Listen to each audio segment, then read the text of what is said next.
Good morning, friends. Good morning, loyal audience of this world famous ad hoc ranting program.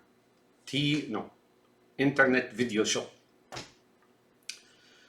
Important today. Banning weapons in the United States. That's the branch of the rant or the sub rant.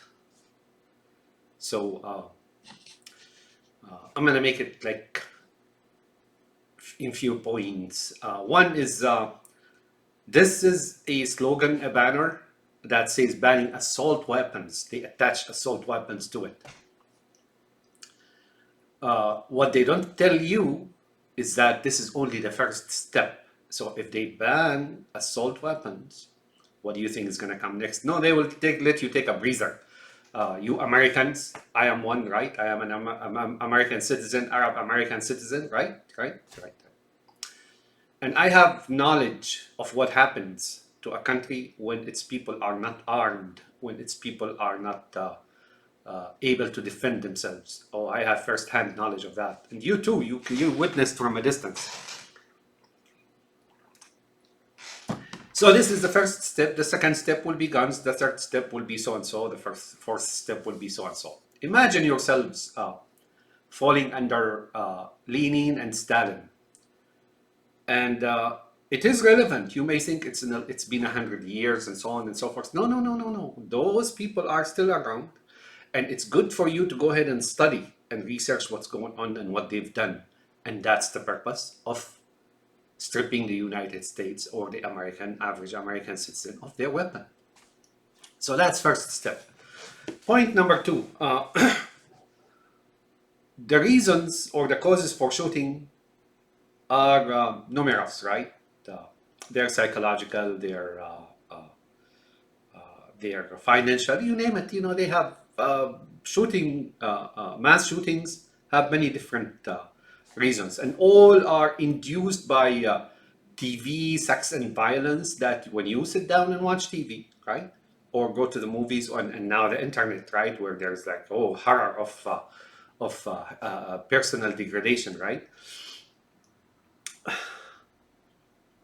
And these people, some people can't take it anymore, and they act upon it like viciously and murder mass people and so on, mass murder people, mass shootings, right? And it happens in Europe sometimes, not in Canada, much less in Canada, much less in Europe as well, much less elsewhere. And those very same people that are inducing these psychological or unconscious trends and promote things like this, promote violent acts and shootings and drugs and so on, are the very same people that want your guns.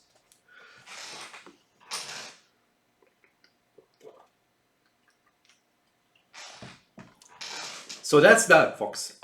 So let's go about another. There is a principle that you have to know. This principle goes like this: if people don't have guns, tyranny is around the corner, can easily take over. If people have guns, tyranny will bulk. Not that tyranny will stop crawling in and like unseen behind the scene and moving about in the shadows and underground and in order to become tyranny, right? But it takes much longer, and sometimes it may not be successful. So long people are armed, people have weapons, tyranny is not as successful. But if people have no guns, tyranny will just take over. And they're already in your Washington. They're already in Washington. Two, if you don't have guns in your houses, crime will the crime rate or break-ins will shoot up. Will become a problem in society. The number of break-ins, and it will become a trend. Because now people are not afraid to break into a house and robbing its people and so on and so forth. Three, not banning guns does not mean there are no guns, right? Banning guns, banning guns does not mean there are no guns around. Criminals will always find a gun, they will make their own, right? The other day, I saw a clip about a gun being made by those liquid printers, plasma liquid printers, and it was, fired and it was successful. So what the heck, like people can devise their own. So banning guns is really the purpose of banning guns is really nothing else. It's not to cleanse society from shooting. It's not to make society safe or people safe or schools safe or workplace safe. No, no, no. Those who are taking your guns away from you or trying to take your guns away from you are after one thing and one thing alone. They're after you to become something similar to an animal in an animal farm that they control. Moses the crow, right? It happened in the Soviet Union. It happened in Syria. It happened in Iran. It happened in anywhere else. There is total tyranny there, folks. You may think, they give you all kind of stories and fake stories and bogus history and about like terrorism and so on. No, folks, people, if you know what I know about those countries, the citizen in it ruled by that junta in Damascus or here and there, and above them Tel Aviv, right? They live like animals, and the fear is so prevalent that people are afraid to talk even in front of their children. If you read that 1984 when the two children give up their father and so on, it's that bad in those countries. It was that bad in the Soviet Union, still as bad in Russia. It is as bad in Cuba. It's as bad in Iran. It's as bad in China, and what you've been changed into what I call the Chinese syndrome, meaningly, like a being that consumes, right? Workaholic and consumes and doesn't think society, politics, family, or anything else. Basically, you just work to eat and get like save money, and that's it, folks. And then eventually that money goes away, right? They take it back by another venue. So that's that. Ask yourself a question. How do like drug industry, opioid and drug and so on is banned, right? How long it's been banned? It's banned for a long time. And watch it like it becomes an underground industry, right? And the law enforcement agencies are burdened with it, right? Many law enforcement officers died in the line of duty battling drugs, right? To number of law enforcement officers, they became corrupt and they became like started taking kickbacks and so on by looking away from drug dealings and so on. So it's a problem for law enforcement agencies. And what happened to it? It spread much worse than it did if it was, say, above ground. Now, I'm just making this analogy here, not saying that drugs are to be allowed or so and so. Right? No, definitely not. It has to be taken out from the root, where it's manufactured. And notice, those people who want to take your guns, they always send the armies all to kill people in the Middle East and Asia and here and there, right? But they don't send the United States forces to clean up those nests of drug making in South America or here and there when they can, and they can clean it up, right? So now, when guns are banned, you're going to have an underground industry, and instead of AR made by Remington or whoever it is in the United States, you're going to see AK-47s coming from South America, and here and there it's going to be a flourishing industry, and it's going to be expensive. So people to own a gun, now they're going to have to go rob a house, right? Just like they do in order to get drugs, right? It's the same thing. So whoever is taking your guns away from you is going to burden the law enforcement establishment twice as much as drugs. Right now, they're already struggling with the DEA, Drug Enforcement Agency. What you're going to have like a arm enforcement agency? Just think about it, folks. It just doesn't make sense. The cure for that is really to see the reason why people do these shootings and predict them and talk to them and see if there is something wrong with them and so on. Notice the intelligence agencies of the United States have thorough record, right, and on people, right, Everyone has a dossier, everyone has recordings, and there's massive recordings and massive analysis and massive artificial intelligence and so on people. Yet they don't care to analyze who is about to go and shoot in school or something like that. Just think about it, folks. I mean, it doesn't take genius to realize the purpose of taking your guns away from you is really tyranny, nothing else more than that. How do you know? How do terrorists find tools to commit their terror acts in the West here, right? No matter how you think at it, folks, guns are very important to society. Guns actually keep liberty alive. Guns keep people safe in their houses. Are there accidents? Yes, there are accidents. There is more per capita in guns per capita in Canada than there is in the United States. Yet there's not as much shooting. Right? Now you may say, oh, that's not true. Where did you get this fact? Well, go see, like Michael Moore, I think, made a movie about Bush and so on and so forth. And he interviewed Charlton Heston, who was the NRA, right? The president back then. In that movie, he makes that statement that there's more guns per capita in Canada than there's in the United States. How did he get that number? Go ask him, right? And then there's no. Now here's 2 points, very important points. The vast majority of gun shootings and gun victims in the United States, and that's a sad story, people.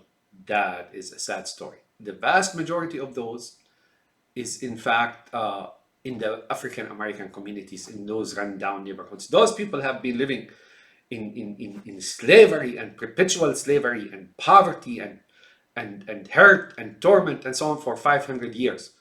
500 years. And yet, the vast majority of gun shooting, the vast majority of killing, the vast majority of crimes is in their society, right? 95%, if not more, of the shootings, of the killing in the United States is in their communities. If you take that out, United States will have your average typical crime rate or accidents or anything like that. That's a sad story, folks. That's a very sad story. You cannot be white, you cannot be whoever you are, and look at those people and see and realize what those people are going through and how they live, and look away. There has to be a solution. And the only solution is for them to really move on their own. And I wrote a whole entire book, but it was scuttled because it was controversial, because I point at their leaders, right? Their leaders, the Farrakhan and the Jackson and the Sharpton, and they're a whole host of them, right? Like a whole kennel of them, right? And they're banking and they're capitalizing on their own people. Why? Because they themselves don't consider themselves black. Somebody put it in their mind that they're above others, right? The lizard eye cabal of New York and Moscow and here and there and Tel Aviv, right? Somebody insinuated to them that, oh, no, they're others are sub-ape humans. You may think I'm joking. This is true. This is real, folks. That's how these guys live. That's how these guys think.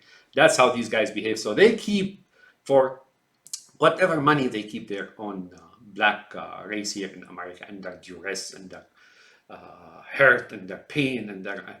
you go there, you just take your time sometimes and drive through those deep black communities. And you don't have to get out of your car and walk around. No, just drive and see on the sidewalks and so on. It's saddening, folks. It is mad that these people, this guy Bundy in the West said one time that their situation now is worse than when they were slaves. And who took offense with that? Certain Jew like Bill O'Reilly and others and so on, because they don't want them to realize that this is a fact, right? Who are themselves keeping them down for their votes. They keep them to get their votes and so on, so they can get whoever candidate they want in the White House and here and there. But it is true, folks, when they were on the plantation, even though it was a hard slavery life, but at least they still had a house to live in. They had like their family with them and no drugs and but now they were thrown out and given nothing, right? They live in slums and drugs and killing and murders and you cannot trace one gun in there to an owner in their community. And poor guys, in order to make ends meet, right? They had to go deal drugs and so on and so forth. That's what it is, folks. Two, you may say, but you always say that you believe that Trump is brother of Obama, is brother of Biden. Yeah, true. But then you ask me, well, how come one is against gun and one is for gun control and one is for gun control? Oh, the answer is very simple to that, folks. You've been taken on a ride, like the two arms of a, like trade a shuttle. One arm or one hand throws the ball, the other hand catches it and throws it back to the other one. Have you ever witnessed that fake bout in the Senate and in the House and here and there? I think it was in the Senate when supposedly Trump wanted to shoot down Obama's scare, right? And then what happened? McCain comes out and votes it down, right? And it stays. The whole thing is a farce, folks.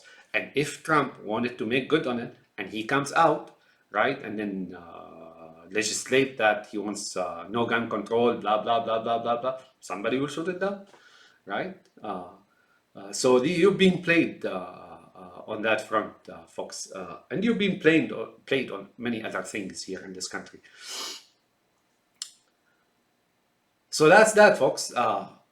Now, I want to warn you about this NRA. NRA started all right. When it started, it had been like just typical to an American organization, similar to any other organization. And then one of something similar called the 99% movement, right? It started as an American grassroots movement, but not anymore, folks. The leadership of the NRA now and the leadership of whatever left of the 99% is really has been taken over, transferred, like Morpheus morphed it into, like those race shifters, shape shifters, look shifters, money shifter, winged creatures, and so on. They've taken over. So the NRA has been taken over. And why is that? Because it's a money that generates membership and organizations probably in the billions. I don't know. And the lizard eye Komodo lizards of New York, stick it in their pocket, right? So there you have it, folks. I cannot, even law enforcement agencies, folks, don't go for this anti-gun laws and so on, because you're going to be burdened, and now you don't know where there are guns, where there are no guns, and your responsibility is going to further expand, right? By far, and not just that, it's going to be burden on you, and it's going to be a risk to you, your life, and your family, and folks. You cannot ban guns. History has it, like people from the dawn of history, they always had weapons. One, to defend themselves against bad elements, two, and so on. So I assure you, if the brothers Grimm, Biden and Obama and Trump and Bush, there's a family, Iranian, that's an Iranian name, Bush, right? So you guys cannot say Bush, so you go Bush, because the language dictates to you or forces you to say Bush, not Bush, right? It's an Iranian family, it's their Ayatollahs. I'm not making this up, ask them. If they don't answer, that means yes. If they try to avoid the question or like dodge the question, that means yes. But if they say directly no, they're American citizens, that doesn't fulfill the. Ask them, where did you hail from? And they tell you, they're Ayatollahs, I think. And there's a picture of George W. Bush with like Iranian or headgear and so on. Somebody made it. Somebody put it out to make fun of him or something. And there's a book, right? Like with that Bush's face, and the turban and so on and so forth. That's real, folks. The family comes from Iran, and they're Jews. Okay, so people, please, Americans, don't allow that to happen. I remember when I was little in Syria, they started collecting guns, and eventually people gave it up because they were so poor. And then after they gave it up, the lizards began to show their teeth, and mouths and claws and so on and so forth. Not that they're brave. Oh, no, no, no. First of all, they hurt you unconsciously into a corner, and they tie you down. And once they do that, they show their true ugly nature of devouring you, of hurting you, of maiming you, of killing you, and so on. That's what these fucks are after here in the United States, folks. And they're brothers of Pustalinin, of Xi Jinping, of Ayatollahs, those mullahs, Kharaminis and whatnot, right? Uh, and Netanyahu's and whatnot. The folks, the blood on your country is deep and thick and problematic. And so far, they've done a lot of destruction ever since Nixon, right? Once Nixon took over, destruction is going about, right? And this country is no longer the same as it was in the 70s when this guy Nixon, was it in the 70s? I think so. When this guy Nixon, or 60s, I don't recall.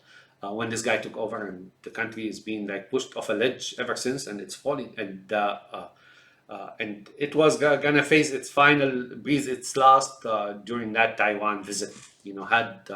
Had the United States flinched before China, then that's it, folks. It'll be well, United States. If United States flinched before China back then, it will happen like this. Have you seen an air battle between airplanes? And then they're fast, like moving fast and like maneuvering against each other, to avoid being hit and then to position themselves into a kill zone and something, something of the sort. But when an airplane, jet fighter jet, gets hit by a missile, it falls down, right? How long it takes to fall down? About 1 minute, 2 minutes, and it's like on fire. And once it touches the ground, it crashes and burns, right? That is what was going to happen if United States flinched in Taiwan on August 2nd, right? That nothing less. And I assure you this: that Xi Jinping, that and his roosters, right? I don't want to. I'm going to be conservative here a little bit with words, because these people with concentration camps, right, would have come here to Washington, and before all your people, he would have slapped your president, and you couldn't do shit about it.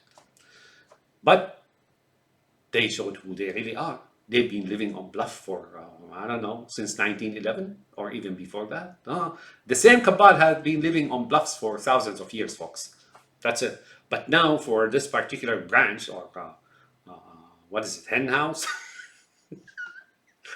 in Shanghai, they've been doing that for like since 1911, since those lizards of the United States and the Moses the Crow helped them in 1911, communist revolution and so on. There you have it, folks. These guys are so fucking coward and so fucking spineless. They will not even dare do shit to anybody else except innocent people, put innocent unarmed, helpless people, men, women, and children into concentration camps. Those lizards, those slimy worms. That's all they are. The Ayatollahs are the same, and so is that Pustalini. That's communism, man. That's communism. Have a nice day, my friends, and don't lose your weapons. Don't lose your weapons, folks. Don't.